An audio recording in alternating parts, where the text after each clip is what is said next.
মাঠে ৪ ছক্কার বৃষ্টির মাঝে ইনিংসের একমাত্র ১৬তম ওভারে জিমি নিশামের ৩ উইকেটে থেমেছিল ভারতীয় সমর্থকদের উল্লাস। বাকি পুরো ১৯ ওভারই যেন দম ফেলেননি সোয়া লাখ দর্শক। রেলওয়ে কিংবা বিমান অথবা হোটেল, সবখানেই বাড়তি ভাড়ার পরও ম্যাচের আবহে ব্লুজ সমর্থকদের পয়সা উসুল হয়েছে।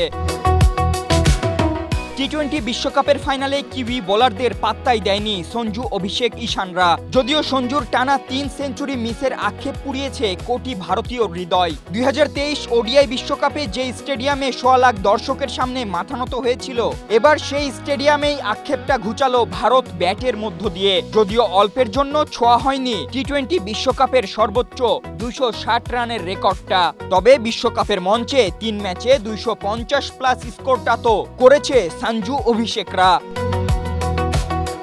ভারতের জন্য অপয়াখ্যাত আহমেদাবাদের নরেন্দ্র মোদী স্টেডিয়ামে কিউই বোলারদের তুলোধুনো করে ২৫৫ রানের বিশাল লক্ষ্য স্কোরবোর্ডে যুক্ত করেছে তারা। এখন দেখার বিষয়, কিউইদের আটকে তৃতীয় শিরোপাটা নিজেদের ক্যাবিনেটে সূর্যকুমাররা তুলতে পারে কিনা। Fatin Ishraq, Asia post.